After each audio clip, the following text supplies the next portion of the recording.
The champagne in my glass was exactly 42 degrees, a perfect chill designed to mask the humid weight of the Miami night. Yet as I stood on the upper deck of the Azure Grace, the liquid felt like lead in my stomach. I remember the way the sea salt clung to my skin, mixing with the expensive scent of bergamot and the faint, metallic tang of the yacht's engine hum. This vessel, my $12 million sanctuary, was glowing under the harbour lights like a jewel carved from the moon itself. It was supposed to be a night of celebration. It was supposed to be the moment I finally saw my daughter Chloe step into the light of the woman I had spent 30 years raising her to be. But the air felt thin, or maybe it was just me. My chest felt tight, a familiar ghost of a sensation that always appeared when I sensed a storm brewing on the horizon. Thomas used to say that I could smell a gale before the clouds even formed. My late husband was always right about my instincts, but I prayed to God that tonight, for once, I was wrong. I looked across the deck and saw Chloe. She was radiant in a dress that cost more than most people's annual salary, a shimmering silver piece that caught every flicker of the party lights. She was laughing, her head tilted back, her hand resting lightly on Julian's arm. Julian, my son-in-law, was the picture of a Florida aristocrat, all tanned skin and tailored white linen, his smile wide and blinding. They looked like the perfect couple on the cover of a magazine. Beside them stood Beatrice, Julian's sister, whose sharp eyes were constantly scanning the crowd as if she were tallying the net worth of every guest. The Montgomery family, Julian's parents, were nearby, holding court with a group of investors. They were a family of old names and empty bank accounts, though I had been too blinded by Chloe's happiness to see the hollowness behind their pedigree when they first walked into our lives 3 years ago. The music was a soft, rhythmic jazz that seemed to pulse through the very floorboards of the deck.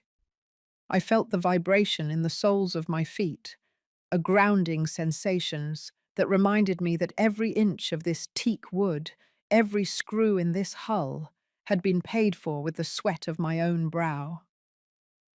Thomas and I had started with nothing but a single rusted fishing boat in Key West. We had spent decades hauling nets in the dark, our fingers numb from the cold and our skin leathered by the sun, building a shipping empire dollar by dollar. When he died, the Azure Grace was the final gift he left me, a promise of a quiet life on the water. I had loved this ship more than I loved the land itself. It was the only place where I could still hear his voice in the wind. "Diane, darling, you look so lonely over here by the railing," Beatrice said as she glided toward me, her voice a sharp contrast to the gentle music. She didn't wait for an invite. She never did. Her presence was like oil on a calm sea, spreading and slick. "We were just talking about how much work it must be for you to keep this beauty running at your age. All that maintenance, the crew, the logistics. It must be exhausting for a woman who has already done so much." I turned to her, forcing a smile that felt like it was made of dry paper. "I manage just fine, Beatrice." "The salt water keeps me young," I replied. She let out a short, dry laugh and adjusted the diamond necklace that I knew was a rental. "Of course you do. But Chloe and Julian were saying that maybe it is time for a change, a different kind of pace. You know, something more grounded." Before I could ask what she meant by grounded, Chloe appeared beside her, her eyes sparkling with an intensity that I had never seen before. It wasn't joy, it was ambition. "Mum, there you are," she exclaimed, grabbing my hand. Her fingers were cold. "Julian and I have a surprise for everyone. We were going to wait until the cake, but the energy tonight is just too perfect." She didn't wait for me to respond. She pulled me toward the center of the deck, where a microphone had been set up. The music died down, and the chatter of the 200 guests faded into a hushed, expectant silence. Julian stepped up beside her, his hand possessively on the small of her back. I felt a chill run down my spine that had nothing to do with the ocean breeze. "Attention, everyone!" Julian's voice boomed through the speakers, confident and smooth. "We want to thank you all for joining us tonight on the Azure Grace. This ship has always been a symbol of the Sterling family legacy. But tonight, we are moving into a new chapter." Chloe stepped closer to the microphone, her voice steady and clear. "As many of you know, my mother has dedicated her life to building this empire. She has worked harder than anyone I know. But the sea is a demanding mistress, and at 65, we want her to enjoy the peace she truly deserves. That is why, tonight, we are announcing my mother's official retirement from the water." A light applause broke out among the guests, but I felt like the world had suddenly tilted on its axis. Retirement. I had never spoken of retirement. Chloe continued, her smile never wavering. "Julian and I, along with the Montgomery family, will be taking over the management and ownership of the Azure Grace. We have decided that it is best for Mom to relocate to a beautiful, quiet apartment in the suburbs of Miami, away from the stress of the harbor. The Montgomerys will be moving onto the yacht, full-time, to help us oversee the new charter business we are launching next month. We want to make sure the Sterling name continues to shine, but in younger, more capable hands." The silence that followed in my own head was deafening. I looked at the faces of the guests, their eyes filled with a mixture of pity and awkwardness. I looked at Julian's parents, who were nodding in approval, their faces smug and victorious. I looked at Beatrice, who was already eyeing the master cabin as if she were deciding on new curtains. And then I looked at Chloe, my daughter, the little girl who used to hide in my arms when the thunder was too loud. She was looking at me, but she wasn't seeing me. She was seeing a piece of property that had finally been moved out of the way. I opened my mouth to speak, but no words came out. My throat was tight, choked by a sense of betrayal so profound it felt like a physical blow to the solar plexus. "I think there has been a misunderstanding," I finally whispered, my voice cracking. "Chloe, I never agreed to this." Chloe leaned in close, her voice dropping to a sharp whisper that only I could hear. "Don't make a scene, Mum. We already talked about this. You signed the papers 3 weeks ago. The healthcare proxy, the asset management forms. Julian had his lawyers look them over. It is all legal. You're tired, Diane. Just let it go." 3 weeks ago, I remember. I had been recovering from a bad bout of the flu, my head foggy with fever and medication. Chloe had brought me a stack of papers, telling me they were just standard updates for the company insurance, a way to make sure I was taken care of if I got sick again. I had trusted her. I had signed them without a second thought because she was my daughter. I had handed her the keys to my kingdom while I was too weak to hold them. Julian made a signal to 2 men standing by the gangway. They were dressed in black suits, looking more like bouncers than yacht crew. They began to walk toward me with a synchronized, purposeful gait. "Mrs. Sterling," Julian said, his voice now cold and professional, projecting to the crowd. "We have a car waiting for you at the dock. We thought it would be best for you to get settled into your new home tonight, while we handle the rest of the festivities. We didn't want the transition to be too emotional for you." I looked at Chloe, my eyes pleading for a sign of the daughter I knew, but her face was a mask of cold efficiency. She turned away from me, lifting her glass to the crowd. "To the future of the Montgomery-Sterling partnership," she announced.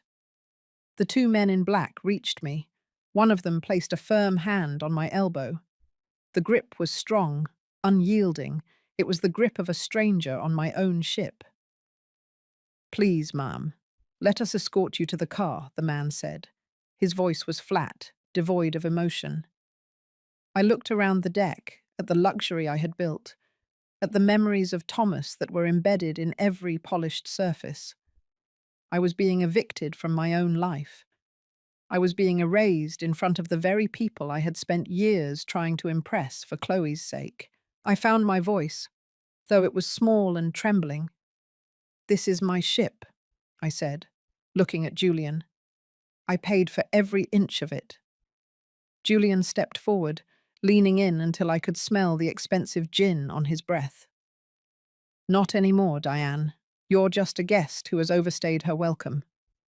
Now go quietly, or we will have to explain to everyone here exactly why you are no longer mentally fit to manage your own affairs.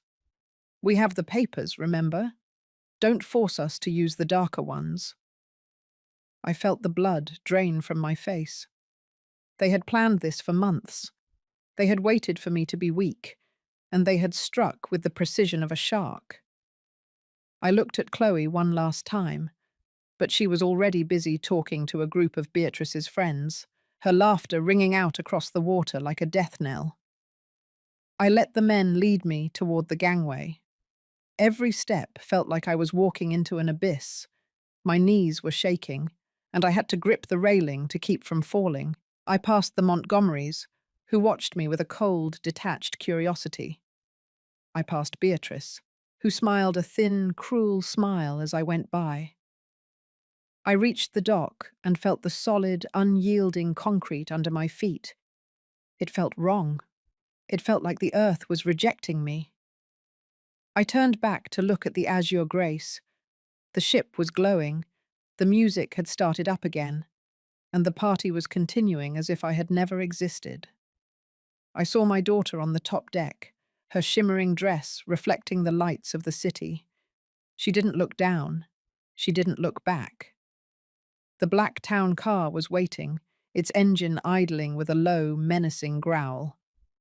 The driver opened the door, his face hidden in the shadows. I looked at the yacht one last time, the name Azure Grace painted in elegant gold letters across the stern. Thomas's dream. My life's work. It was sailing away into the night, and I was standing on the shore with nothing but the clothes on my back and a heart that was beating with a cold, terrifying clarity. They thought I was finished. They thought they had broken an old woman and tucked her away in a quiet corner to die in silence. They thought they had won because they had the papers and the lawyers and the youth. But as the car door closed and the lights of the harbour began to fade in the distance, a different kind of sensation began to stir in my chest. It wasn't pain anymore. It wasn't even shock. It was a low, burning heat that started in my gut and spread through my veins like fire. Thomas always said I was the salt of the earth, and salt doesn't just preserve. It stings, it burns, and it never, ever disappears. I sat back in the darkness of the car, my eyes fixed on the retreating silhouette of my ship. I didn't cry. I didn't scream. I just waited for the fire to take hold. They had kicked me off my yacht, but they had forgotten one very important thing. I was the one who knew where all the leaks were, and I was the one who knew exactly how to make a ship sink without anyone ever seeing the hole. The car moved into the Miami traffic, the neon lights of the city blurring into a kaleidoscope of colors. I closed my eyes and whispered a single name into the darkness. Thomas. I felt a faint phantom touch on my shoulder, a breath of wind that smelled of the deep ocean. I wasn't alone. I was just getting started. "Wait for me, Chloe," I thought, the words cold and sharp in my mind. "Wait for the tide to turn. Because when it does, not even your silver dress will be enough to keep you from drowning." I watched the city pass by, each skyscraper a monument to a world I no longer belonged to. I thought about the healthcare proxy, about the asset management forms, about the way Chloe's voice had sounded when she lied to me. Every detail was being etched into my memory, a map for the war that was about to begin. I wasn't going to a quiet apartment to rest. I was going to a bunker to plan. They had stolen my ship, but they had left me my mind. And in the end, that was the most dangerous weapon of all. The car pulled up to a modest apartment complex on the outskirts of the city. It was a place of beige walls and tired palm trees, a world away from the glamour of Key West. The driver got out and opened my door. He didn't offer to help with my bag, mainly because I didn't have one. I had been kicked off my yacht with nothing but my purse and my champagne glass, which I realized I was still clutching in my hand. I stepped out of the car and looked at the building. My new prison. I tightened my grip on the glass until I thought it might shatter. "Welcome home, Mrs. Sterling," the driver said, his voice dripping with a fake, practiced empathy. I didn't answer. I just walked towards the door, my heels clicking on the pavement with a steady, rhythmic sound. It sounded like a countdown. 5, 4, 3, 2, 1. The storm was here, and I was the only one who knew how to sail through it. The silence in this apartment is not the silence of the sea. On the Azure Grace, the silence was always alive. It breathed with the rhythm of the waves, the subtle creak of the hull, the distant, comforting heartbeat of the generators. Here, in this beige-walled box on the edge of a city that feels like a stranger, the silence is dead. It is heavy, smelling of stale air and the chemical scent of cheap carpet cleaner. I sat on the edge of a bed that wasn't mine, staring at my hands in the dim glow of a street lamp filtering through the plastic blinds. These hands. They were rough once, calloused from hauling lines and scrubbing decks in the humidity of the quays. I had spent 30 years turning those calluses into the soft skin of a woman who owned an empire, only to find that the softness had made me vulnerable. The jewelry Thomas had bought me was still on my wrists, the gold feeling like shackles. "I am Diane Sterling," I told myself, but the name sounded hollow in the empty room. I was a woman who had been erased by a signature, a ghost haunting a life that had been stolen by the very person I had lived for. I remember the day I signed those papers. It was 3 weeks ago, a Tuesday that started with a grey fog clinging to the water. I had been trapped in my cabin for days, the flu racking my body with shivers that made my bones feel like they were made of glass. My head was a kaleidoscope of fever dreams and the bitter taste of cough syrup. Chloe had come in, her face a mask of tender concern that I now realize was nothing more than a predator's patience. She had sat on the edge of my bed, stroking my hair, her voice a low, soothing hum. "Mum, you need to rest," she had whispered.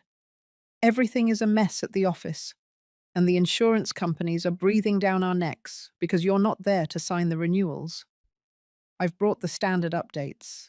Just sign them so Julian can handle the bureaucrats and you can sleep."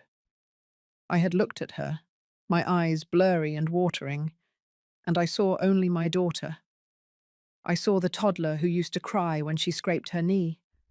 I saw the teenager I had shielded from every harsh truth about the world. I didn't see the silver-clad stranger who would eventually stand on my deck and tell the world I was incompetent. I took the pen. It was a heavy, gold-plated thing, a gift from Julian, and I signed my name over and over. Every stroke was a nail in my own coffin. Every signature was a wave of the white flag. How could she? The question looped in my mind like a broken record. Chloe was the sun in my sky after Thomas died. When the heart attack took him in the middle of a Tuesday morning, leaving me standing in our kitchen with a half-made pot of coffee and a hole in my soul, Chloe was the only thing that kept me from walking into the ocean and never coming back. I worked those 12-hour days for her. I fought the predatory shipping magnates and the crooked dock unions for her. I built the Sterling name into a fortress so she would never have to know the sting of poverty or the indignity of being ignored. I had given her a life of private schools, summers in Europe, and the finest silks, thinking I was giving her a foundation. I didn't realize I was building her a pedestal from which she could look down on me. I had raised a princess, and she had grown up to be a usurper. And Julian, that smooth-talking, linen-wearing leech, he had appeared in Chloe's life like a dream, a man with a pedigree that matched the Montgomery name, a family that had been in Florida since the days of the Spanish land grants, or so they claimed. I had seen the way he looked at the Azure Grace the first time he stepped on board. It wasn't the look of a man who appreciated the craftsmanship or the history. It was the look of a man measuring the square footage of a trophy. Thomas would have smelled him a mile away. Thomas would have seen the desperation behind that blinding white smile, and the way his eyes never quite settled when the conversation turned to hard numbers. But I was tired of being the Iron Woman. I wanted Chloe to be happy. I wanted to believe that the Sterling legacy was safe. I had invited the fox into the henhouse and handed him the keys, thinking he was the guardian. Beatrice, with her rented diamonds and her sharp, hungry gaze. She was already talking about the master cabin. My cabin. The place where Thomas's scent still lingered in the mahogany drawers. The place where I kept the small, tattered photograph of our first boat, the one we had named the Lucky Penny. They would throw it all away. They would strip the Azure Grace of its soul and turn it into a floating showroom for Julian's delusions of grandeur. The Montgomerys, those crumbling relics of a dead era, were probably already sleeping in my linens, drinking the vintage scotch Thomas had saved for our 40th anniversary. The thought made my stomach churn with a fresh wave of nausea. It wasn't just the theft. It was the desecration. They were treating my life's work like a carcass to be picked clean. I stood up and walked to the small kitchenette.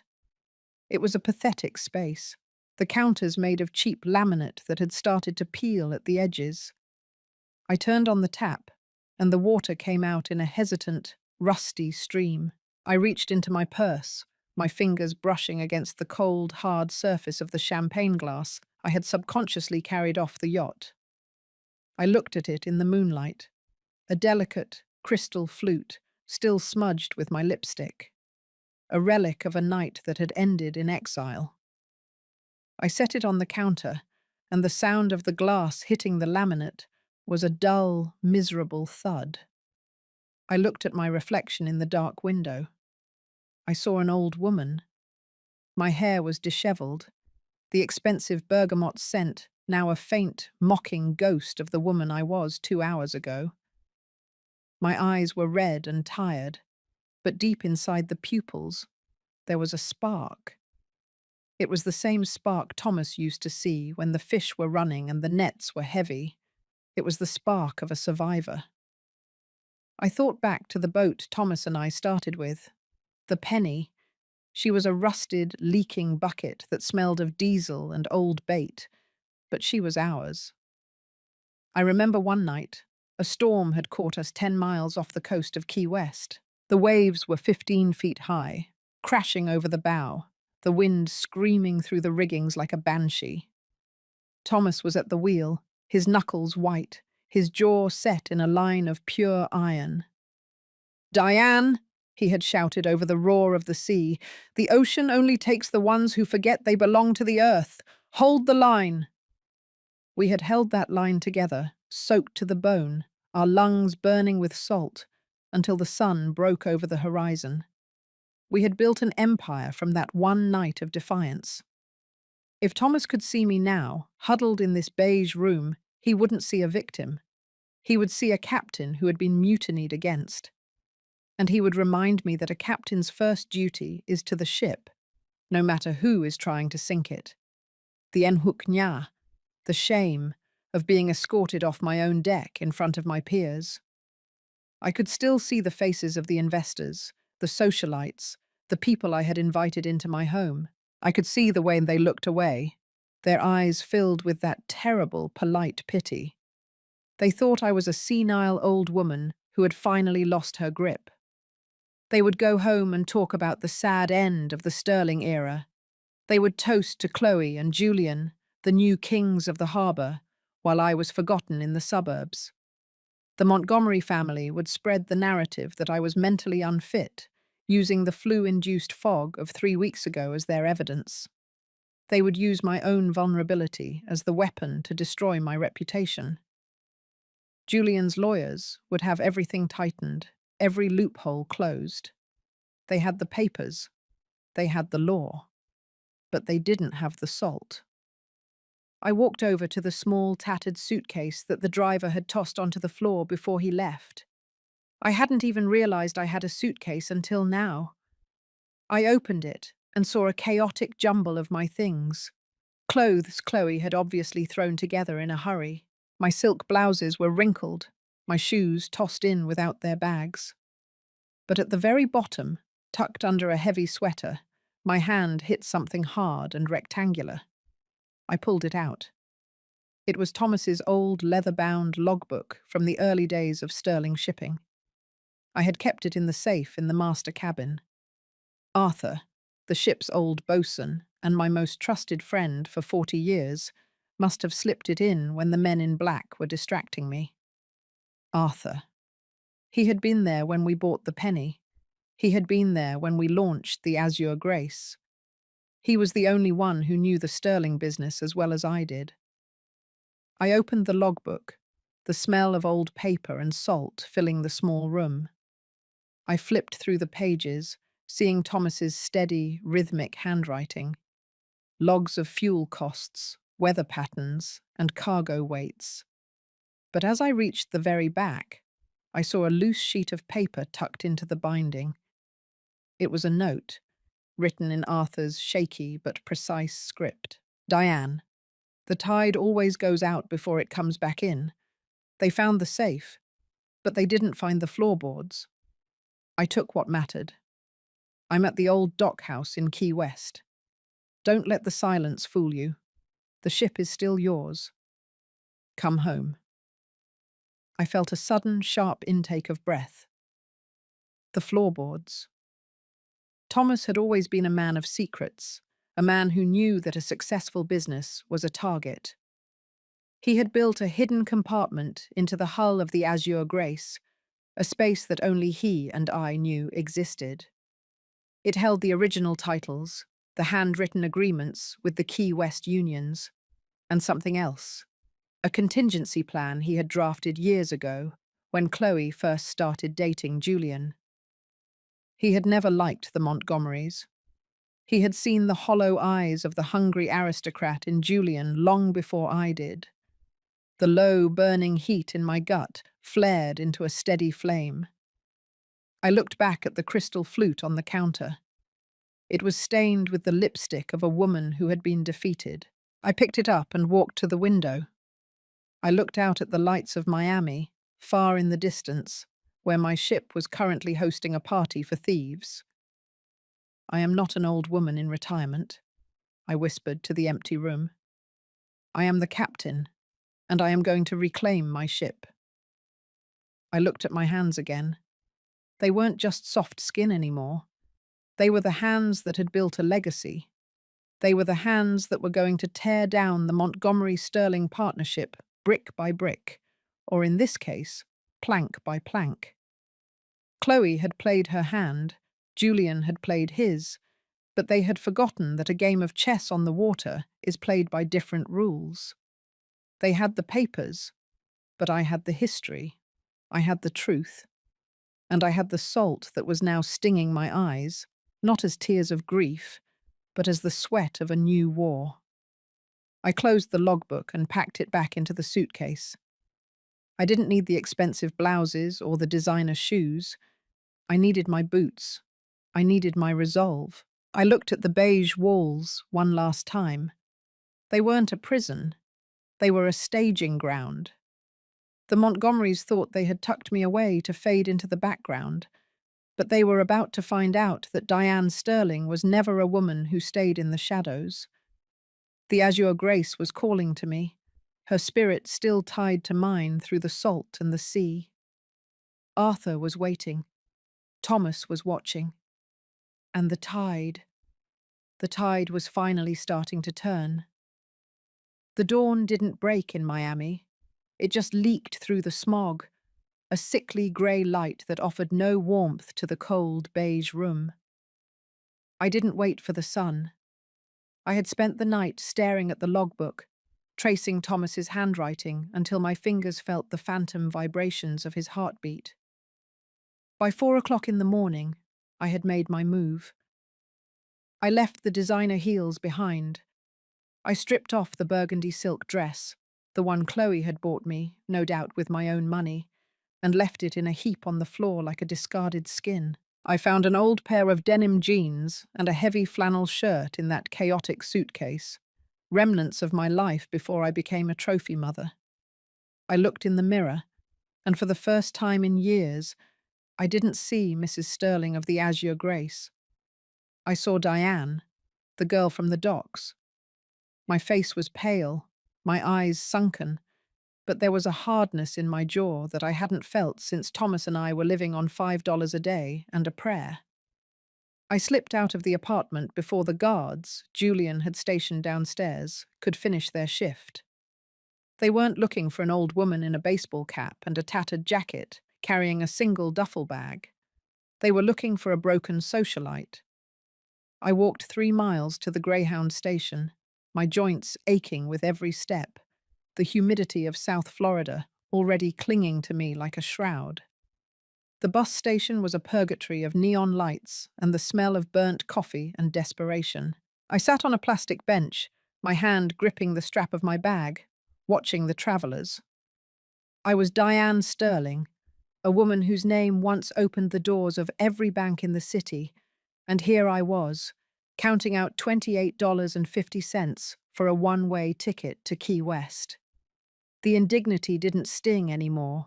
It functioned as fuel. I took my seat in the back of the bus, the vinyl smelling of ancient cigarettes, and as the engine groaned to life, I felt the first real tether to my life being severed. I was drifting, but for the first time, I was the one holding the rudder. The drive down the overseas highway was a blur of turquoise water and sun-bleached concrete.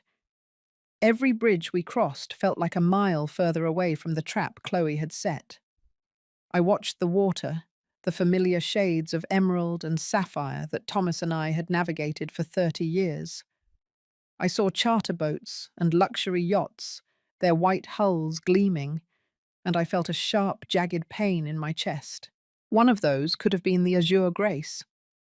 Chloe was probably waking up in my cabin right now, Julian's parents probably complaining about the salt air while they planned how to liquidate my shipping accounts. Arthur's note was a heavy weight in my pocket. The ship is still yours. I needed to believe him. If I didn't have the ship, I had nothing but a beige room and a daughter who had traded her soul for a Montgomery crest. Key West hit me with the scent of jasmine and rot, the true smell of the tropics. I got off the bus and walked toward the old harbour, avoiding the tourist traps of Duval Street. My feet knew the way better than my mind did. I passed the fancy new boutiques and the sanitized marinas until the air grew thick with the smell of diesel and fish scales. The old dockhouse was a weathered shack at the end of a crumbling pier, a place the city planners had been trying to condemn for a decade. It was the place where Thomas and I had signed our first commercial contract. It was home. Arthur was sitting on a rusted oil drum, a cigarette dangling from his lip, his hands covered in engine grease. He looked 100 years old, his skin like parched leather, but his eyes were as sharp as a hawk's. He didn't say a word when he saw me. He just stood up, wiped his hands on a filthy rag, and opened the door to the shack. The inside was a chaotic library of nautical charts, rusted tools, and the low hum of an old shortwave radio. "You took your time, Diane," he grunted, his voice sounding like gravel being crushed. "I had to wait for the tide to turn, Arthur," I replied, sitting on a wooden stool that creaked under my weight. He didn't offer me tea or sympathy. Arthur wasn't built for comfort. He walked over to a corner of the room, kicked aside a pile of tattered nets, and pried up a loose floorboard. From beneath the wood, he pulled out a heavy metal lockbox. He set it on the table between us, with a thud that echoed in the small space. Thomas wasn't a fool, Diane. He knew Julian was a shark long before the wedding. He spent the last 6 months of his life digging, Arthur said, his eyes fixed on the box. He didn't tell you because he didn't want to break your heart. He thought he could handle it quietly, but the heart attack got him before he could close the net. My hands shook as I reached for the box. What did he find, Arthur? Julian isn't just a Montgomery with an empty bank account. He's a hole in the ground, Arthur spat. He owes money to people you don't want to know. Real estate scams in the Caribbean, bad investments in offshore drilling. Thomas found evidence that Julian has been siphoning money from Sterling Shipping for over 2 years, well over $900,000, using Chloe's access codes. He wasn't marrying her for love. He was marrying her for a bailout. I opened the box. Inside were ledgers, bank statements, and a series of photographs. I saw Julian meeting with men in dark suits in back alleys of Nassau. I saw wire transfer receipts from my corporate accounts to shell companies I had never heard of. But the most devastating thing was a document at the bottom, a life insurance policy Julian had taken out on me. Not for $500,000, but for $5 million. The policy was dated 2 days after Thomas's funeral. The abyssal floor. That's where I was. I felt the breath leave my lungs, the walls of the shack closing in on me. My daughter wasn't just a spoiled socialite. She was an accomplice. Or maybe she was a victim too. No, I remembered her face on the deck. I remembered the cold, calculated way she told me I was incompetent. She had to know. She had seen the papers. She had signed the proxy. She was letting him drain her own heritage to pay for his sins. The ship, Arthur, I whispered, my voice sounding like it was coming from a mile away. What about the floorboards in the hull? Arthur leaned in, his face inches from mine. That's the beauty of it, Diane. Julian thinks he has the title because he has that forged transfer you signed in your fever. But Thomas never put the Azure Grace under the corporate name. He kept it in a private trust, registered in the Cayman Islands under your maiden name. The papers in that hull, they are the only ones that matter. If you get those papers, you prove Julian's transfer is a forgery. You prove he's a thief, and you get your ship back. But they have guards, I said, thinking of the men in black. Julian has a security detail. They won't let me within a mile of the harbor. They're searching for you now, Arthur warned, pointing to the shortwave radio. I heard the chatter on the security frequencies. They know you left the apartment. Julian has a black SUV circling the quays as we speak. He doesn't want you reaching the docks. He wants you protected in a facility where you can't talk to anyone. The realization hit me like a freezing wave. I wasn't just being evicted. I was being hunted. Julian knew that if I regained my strength, I would find the holes in his story. He needed me silenced. He needed me to be the confused old woman, forever. I need to get to the Grace, I said, my voice hardening. I don't care about the guards. That ship is the only thing I have left of Thomas. You can't go through the front door, Diane. You're a ghost now. You have to move like one, Arthur said. He reached behind the door and handed me a heavy, grease-stained jumpsuit. Put this on. You're going to be a part of the night shift cleaning crew. I have a friend at the marina who owes Thomas his life. He'll get you on the dock. But after that, you're on your own. I took the jumpsuit, the rough fabric feeling like armor. I looked at the photographs of Julian again, the evidence of his betrayal laid out like an autopsy. I thought about Chloe, my beautiful, shimmer-dressed daughter, and I felt a grief so deep it threatened to swallow me whole. But beneath the grief, the fire was still burning. It was a cold fire now, a blue flame that demanded justice.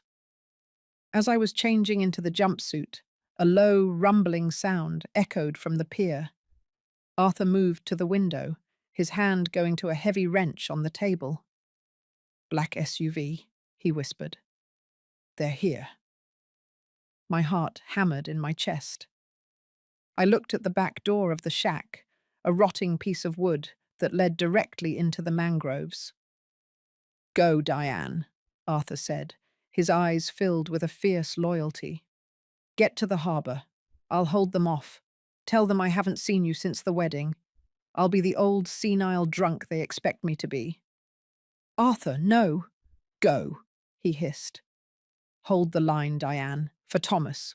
I grabbed the duffel bag, stuffed the metal box inside, and slipped out the back door.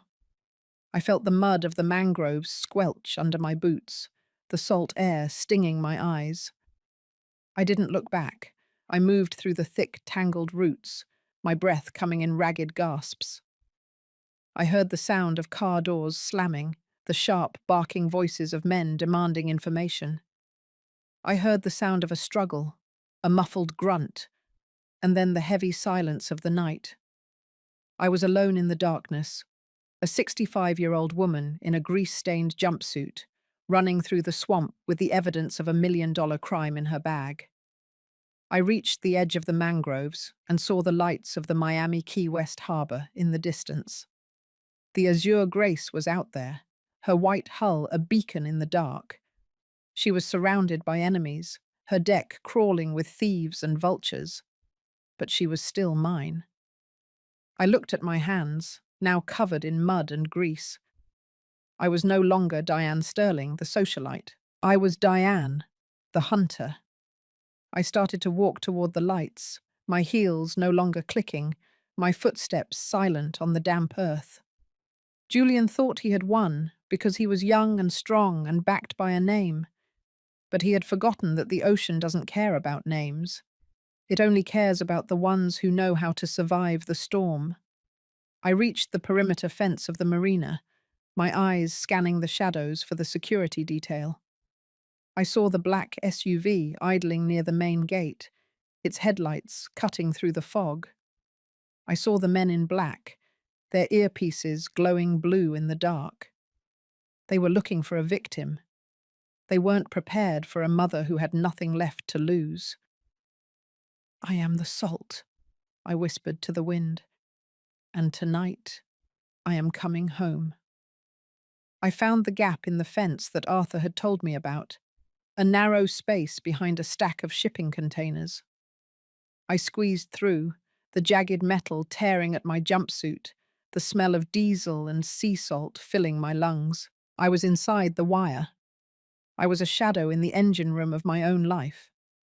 "Chloe, Julian, enjoy your party," I thought, as I watched the lights of the Azure Grace flicker in the distance. "Enjoy the champagne. Enjoy the master cabin. Because the tide is coming back in. And when it reaches you, there won't be enough lifeboats in the world to save you from the woman you tried to bury." I moved toward the docks, my body low, my eyes fixed on the gold letters of my ship's name. The war had moved from the boardroom to the harbour, and in the harbour, I was the one who held the home court advantage. I felt Thomas's presence beside me, a phantom captain at my shoulder. We had built this ship to withstand hurricanes. Julian and his silver-dressed princess were about to find out exactly what happens when the hurricane comes from inside the hull. The Azure Grace loomed over me like a titan of white steel and shattered promises, its hull reflecting the oily shimmer of the Miami harbor. I stood in the deep shadows of the secondary service dock, the grease-stained jumpsuit heavy and stiff against my skin, smelling of old diesel, hydraulic fluid, and the bitter salt of a life I was fighting to reclaim. My heart was a frantic bird trapped in a cage of ribs, hammering with a rhythm so loud I feared the security guard. A thick-necked man Julian had hired from a private firm could hear it from 30 feet away. Above me, the lights of the party were a mocking halo. I could hear the rhythmic thumping of the bass, the high-pitched neigh of social climbers, and the distinct melodic clinking of crystal flutes. That was my champagne they were drinking. $900 a bottle, aged in cellars I had curated, now being poured down the throats of people who would celebrate my demise before the appetizers were even finished. I wasn't just Diane Sterling anymore. I was a stowaway in the engine room of my own existence. I watched the guard turn his back to check his watch, the orange glow of a cigarette ember momentarily lighting his face. I knew the rhythm of this boat better than I knew the lines on my own face. I was the one who had insisted on the placement of every security camera 5 years ago. I knew the blind spots. I knew the exact 3-second window where the lens rotated away from the lower service hatch near the bilge. Moving with a sudden, desperate agility that ignored the protest of my 70-year-old joints, I slipped across the wet concrete.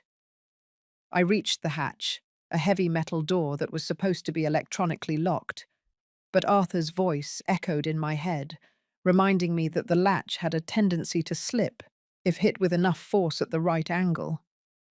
I used the heavy wrench he'd given me, the metal-on-metal clang sounding like a gunshot in my mind, but the party music swallowed it whole.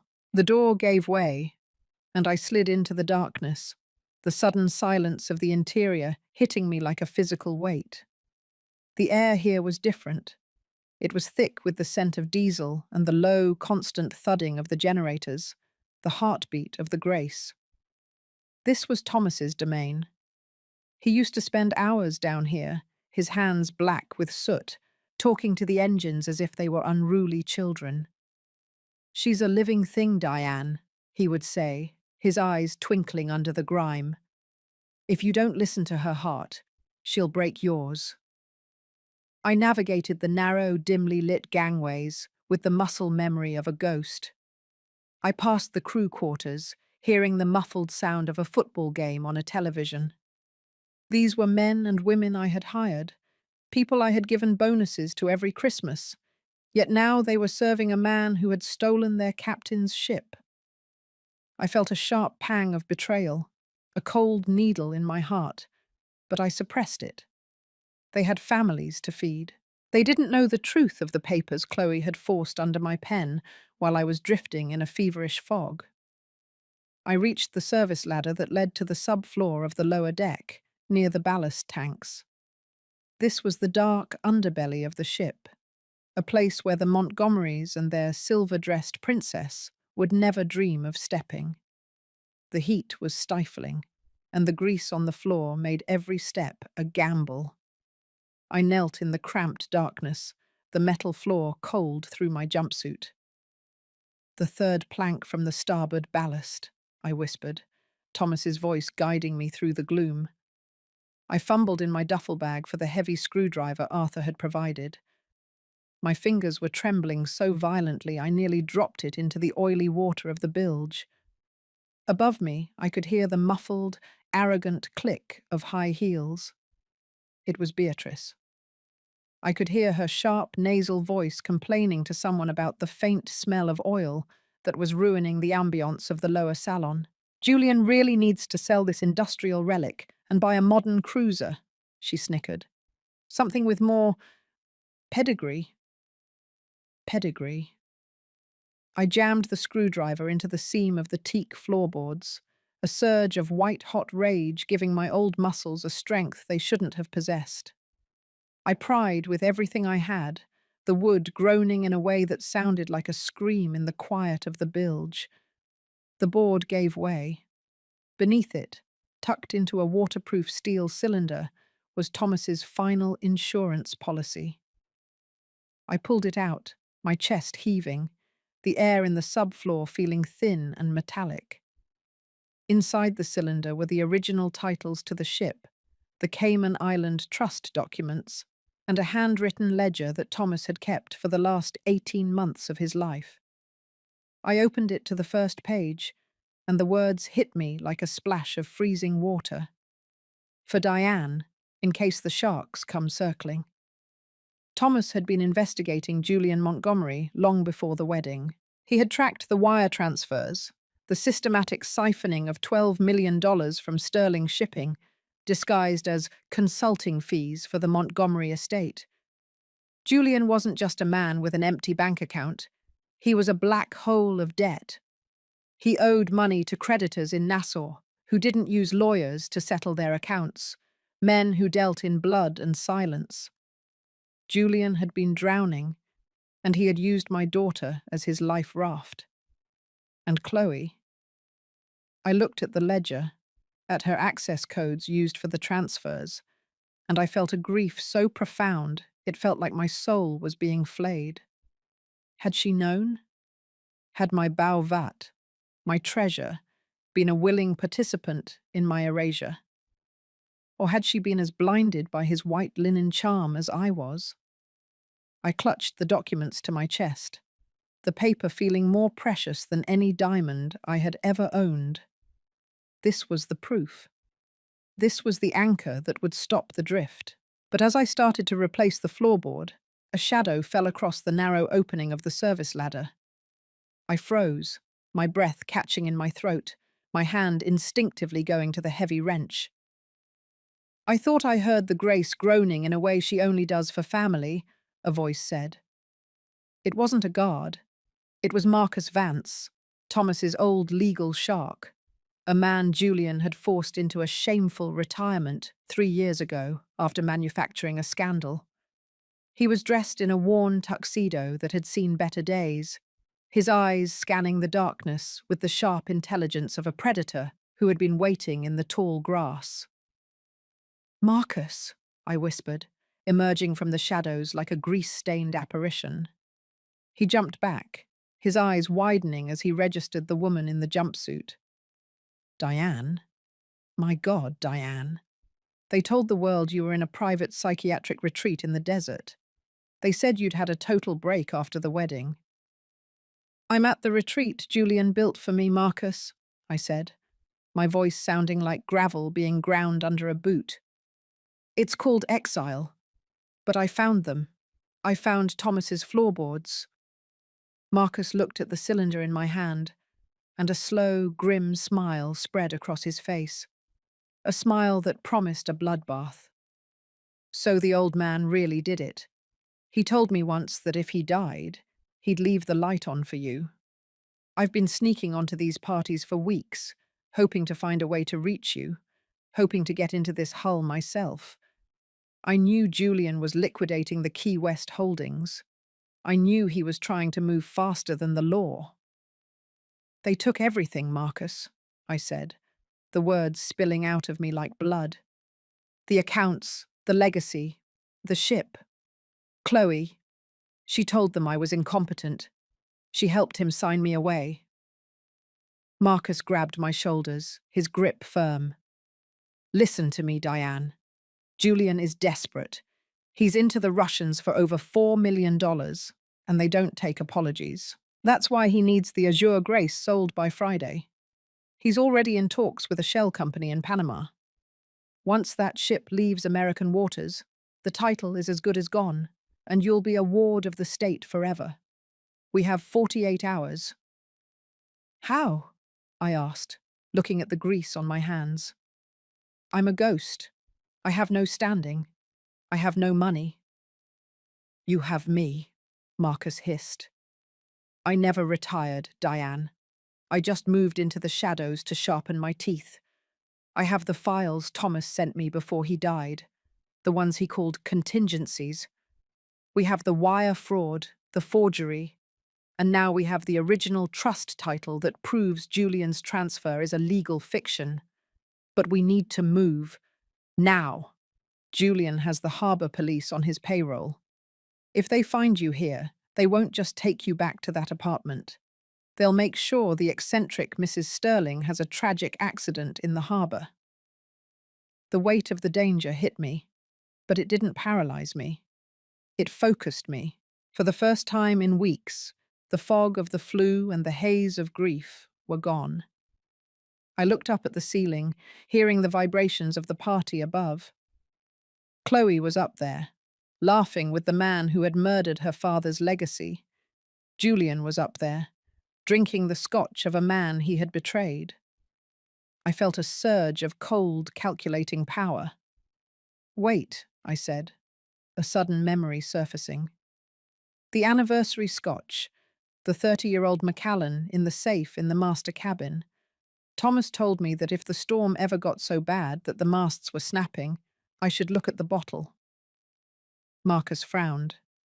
Diane, we don't have time for a drink. It's not for drinking, Marcus. Thomas never trusted digital safes. He trusted physical weight and old-fashioned mechanics. We navigated the corridors, moving like shadows toward the master suite. We reached the door just as Julian was speaking on his phone inside. His voice was tight, the charm stripped away to reveal a raw, ugly desperation. I don't care about the interest rates. Just get the Panama buyers to wire the 10 million by Friday morning. My mother-in-law? She's a non-issue. She's tucked away in a hole where she can't even remember the color of the water. Just do your job before the Russians decide my head looks better on a spike. I stood outside the door, my hand on the handle, a scream building in my throat. I wanted to burst in. I wanted to show him that the non-issue was standing right there, covered in the grease of the ship he didn't deserve. I wanted to see the terror in his eyes when he realized the captain was back. But Marcus pulled me back into the shadows. Not yet, Diane. The U-turn isn't complete. Let him feel invincible. That's when they stop looking for the leaks. We retreated back toward the service hatch. Marcus handed me a small burner phone. Go back to Arthur's shack in Key West. He knows where to hide you. I'm going to spend the next 24 hours filing every emergency injunction in the book. I'm going to freeze every account Julian thinks he owns. By the time the sun rises on Friday, Julian Montgomery won't be a shipping magnate. He'll be a target for a grand jury and a very angry group of creditors. And Chloe? I asked, the name feeling like a piece of glass in my mouth. Marcus looked at me with a sad, knowing expression. That's the part of the storm you have to sail through alone, Diane. She's a sterling. She'll have to decide if she wants to go down with Julian's sinking ship or swim to yours. But remember, the sea doesn't have room for people who hesitate. I slipped back out of the hatch, the night air hitting me with a sudden, refreshing coldness. I looked at the azure Grace one last time as I disappeared into the mangroves, her white hull shining like a beacon of stolen glory. I wasn't running away. I was pulling the cord on the life raft. Julian thought he was the new king of the harbour, but he was about to find out that a king without a hull is just a man drowning in expensive linen. The salt was stinging my eyes again, but this time it wasn't the salt of grief. It was the salt of a woman who was reclaiming her throne. I moved through the mud and the roots, my boots sinking into the earth. Thomas and I had worked so hard to claim. I wasn't just a mother. I wasn't just a widow. I was the captain. And in 48 hours, I was going to wash the Miami harbor clean of every Montgomery lie. I reached the perimeter fence, the metal cold and biting, but I barely felt it. I was Diane Sterling, and I was coming home. The stars were aligning over the Atlantic, and they were pointing directly at a reckoning that would make the Miami skyline tremble. Wait for me, Chloe. Wait for the tide. Because when it reaches you, not even your silver dress will be enough to keep you from the cold, deep truth of what you've done. The air in the Key West dockhouse felt like electricity before a lightning strike. I sat in the corner, the grease-stained jumpsuit, finally replaced by a robe Arthur had found for me, while Marcus Vance paced the floorboards like a caged tiger. The metal box I had pulled from the Grace sat open on the table, its contents, Thomas's secrets, laid out like an executioner's tools. Every 15 minutes, Marcus's phone would chirp, a digital signal that another link in Julian's chain had snapped. The freezing of the corporate accounts had been the first wave. The secondary injunction against the sale of the Azure Grace was the second. But the real blow, the one that would make the Montgomery Foundation crumble, was Marcus's direct line to the Treasury. By 3 o'clock on Thursday afternoon, Julian Montgomery wasn't just a man in trouble. He was a man being hunted by the very system he thought he could manipulate. I watched the sunset from Arthur's window, the orange and violet hues bleeding into the Atlantic. I thought about Chloe. I wondered if she had noticed the silence in the harbour office. I wondered if she had seen the way the crew looked at Julian when his credit cards were declined at the fuel dock. I could feel her confusion across the miles, the slow, creeping realization that the perfect world she had built with her silver-dressed prince was made of nothing but sand and stolen debt. I felt a sharp, hollow ache in my chest, a mother's instinct to protect the child who had just tried to bury her. But I choked it back. Thomas always said that you can't save a sailor who refuses to see the reef. Chloe had to see the crash. She had to feel the cold water of Julian's reality before she could ever appreciate the salt of mine. By Thursday night, the reports coming through Marcus were becoming chaotic. Julian was panicking. He had tried to move $3 million to a private account in the Caymans, only to find the door locked and the keys in Marcus's pocket. Beatrice had been seen screaming at a boutique manager on Lincoln Road when her limitless platinum card was swallowed by the machine. The Montgomerys, the proud, pedigree-heavy Montgomerys, were being stripped of their borrowed plumage in real time. But the most dangerous development was the Russians. Marcus's contacts reported that 2 black SUVs had been idling near the Miami harbor for hours. Julian's time had run out, and the Panama buyers were his only chance at survival. He was cornered, and a cornered man is a man who stops caring about the rules of the sea. "Tonight is the night, Diane," Marcus said, stopping his pacing to look at me. His eyes were hard, the legal shark finally scenting blood in the water. "Julian is hosting a final desperate gala on the Grace. He's calling it a partnership launch, but it's actually a closing ceremony for the Panama deal. He's planning to sign the final transfer at midnight. He thinks he can bypass the injunction if the money moves through a non-extradition bank before the sun rises. He needs that ship to sail by 1 o'clock a.m. "He's going to sail Thomas's ship into a black hole," I whispered, the fire in my gut flare up into a white-hot furnace. "Not if the owner shows up to stop him," Marcus replied, sliding a garment bag across the table. "I took the liberty of visiting your storage unit in Miami, the one Julian didn't know about. I think it's time Mrs. Sterling returned from her retreat." I opened the bag.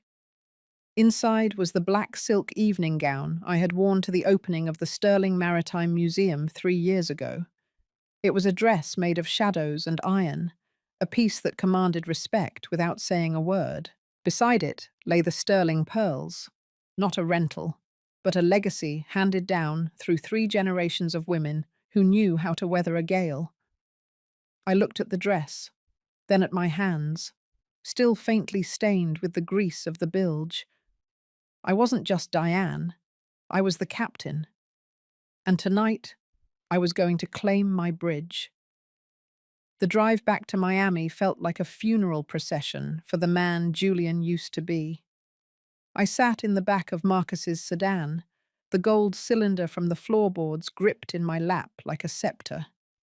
I watched the neon lights of the city grow closer, the skyline shimmering with the false promises of wealth and power. My heart was steady now. The frantic bird had been replaced by a predator. I thought about the words I would say to Chloe. I thought about the look on Julian's face when he realized the non-issue was the one holding his life in her hands. We reached the harbor at 10 o'clock. The Azure Grace was a beacon of light against the dark water, the party in full swing. Julian had doubled the security, the men in black standing like sentinels at every entrance. But Marcus hadn't called the police. Not yet. He had called the press. He had called the very socialites Julian was trying to impress. He had turned the gala into a theatre, and I was the lead actress. "Are you ready, Diane?" Marcus asked as we pulled up to the main gangway. "Thomas is at the wheel, Marcus," I replied, stepping out of the car. The air hit me with a familiar scent, the mix of expensive perfume, salt spray, and the underlying metallic tang of the ship I loved. I walked toward the gangway, the black silk rustling against my legs like the sea itself. The security guard, the same thick-necked man from the night before, stepped forward to block my path. "I'm sorry, Mom. This is a private event," he said, his hand going to his earpiece. I didn't stop. I didn't even look at him. I simply reached into my purse and pulled out the original title document from the Cayman Trust. I held it up to his face, the gold seal of Thomas's legacy shining in the harbour lights. "I am Diane Sterling. I am the owner of this vessel, and you are trespassing on my property. Move, or Marcus Vance will have you in a deposition before the sun rises." The guard hesitated, his eyes darting to Marcus, who was standing behind me with a look that could freeze a hurricane. The pedigree of Julian's security crumbled instantly. He stepped aside, his face a mask of confusion and fear. I walked onto the deck, my heels clicking on the teak floorboards with a sound that felt like a heartbeat. The music was loud, a frantic, high-tempo pop that felt out of place on the Grace. I saw the Montgomerys first. Julian's parents were standing near the bar, their faces flushed with expensive wine, still oblivious to the tide that was rising around their ankles. Beatrice was nearby, flirting with a man I recognized as a representative for the Panama buyers. They were all vultures, waiting for the carcass to be sliced.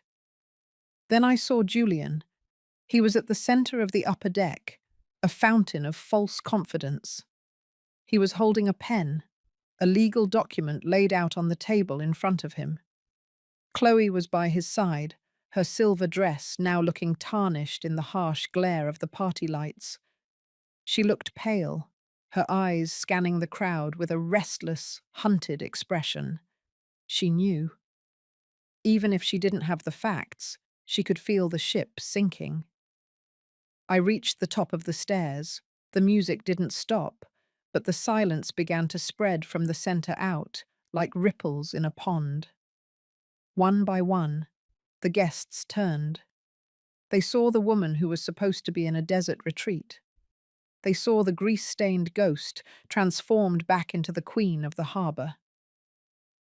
"Julian," I said, my voice cutting through the pop music like a foghorn, "I believe you're holding my pen." The music died. Julian froze, the pen inches from the paper.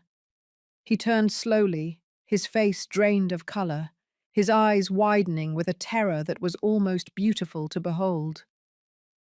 "Diane," he whispered, his voice cracking like dry wood. "What are you doing here? You're supposed to be resting." "I've had plenty of rest, Julian," I said, walking toward him, the crowd parting like the Red Sea. "But it's hard to sleep when the rats are chewing on the hull.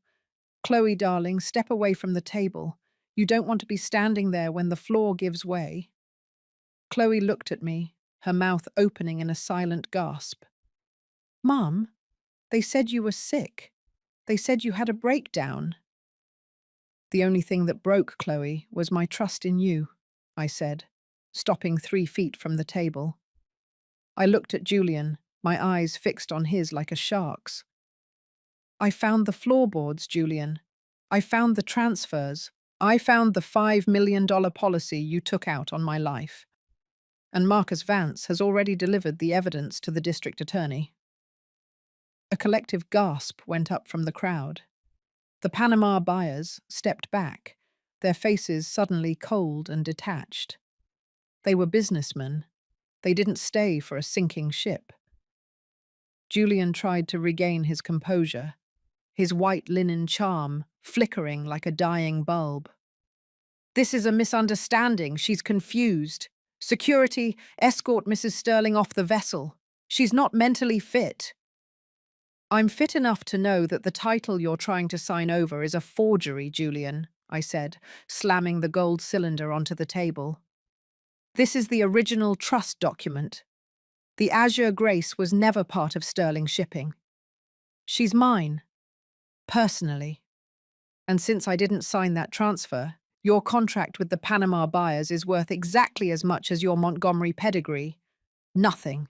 Julian looked at the document, then at Marcus, then at the two black SUVs that had just pulled up to the dock, the Miami Harbor Police stepping out with their sirens silent, but their intentions clear. The game was over. The Sharks had finally been caught in the net. Julian? Chloe's voice was a small, broken thing. She looked at her husband, seeing him for the first time without the shimmer of the Montgomery name. Is it true? The insurance? The siphoning? Julian didn't answer her. He didn't even look at her.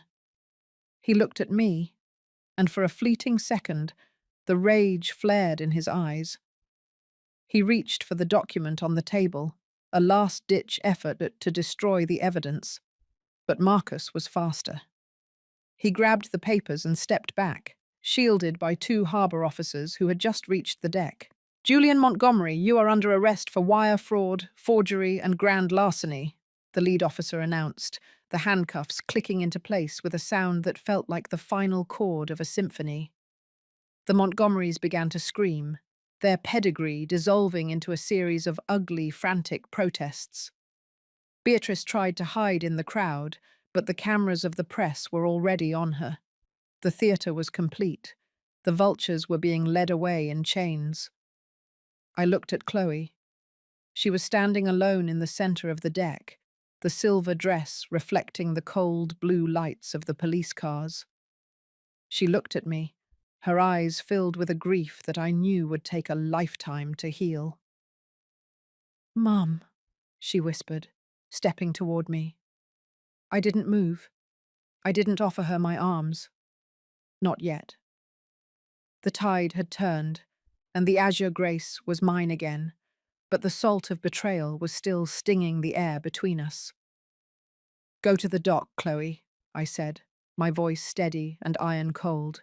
"Arthur is waiting for you. He'll take you to the apartment Julian bought for me. You can spend the night there and think about the color of the beige walls. Maybe then you'll understand what it feels like to be erased." Chloe looked at the ship, then at the harbor, then back at me. She didn't argue. She didn't plead. She simply turned and walked toward the gangway, her shimmering dress trailing in the grease and salt of the deck. She was a Sterling again, but she was a Sterling who had to learn how to swim. The guests began to filter off the ship, their faces filled with the hushed excitement of those who had just witnessed a tragedy they could talk about for years. Marcus stood beside me, his hand resting lightly on the railing. "The ship is quiet, Diane," he said. "She's breathing again, Marcus," I replied, looking out at the dark water. I walked to the bridge, my heels silent now on the teak. I reached out and touched the wheel, the cold wood feeling like a handshake from Thomas. I was 65 years old, a goa fu, a survivor. I had been suadoi hoikukdomin, but I had returned with the tide. I looked at the Miami skyline, the neon lights now looking small and insignificant. I had reclaimed my ship. I had cleared the Sterling name. And Julian Montgomery was heading to a place where linen suits and pedigree meant nothing. The salt was on my lips, but it wasn't the salt of tears. It was the salt of the sea. And as the moon rose over the Atlantic, I felt the azure grace lean into the wind, ready for the next voyage. The storm was over. The captain was back. And the horizon was finally clear.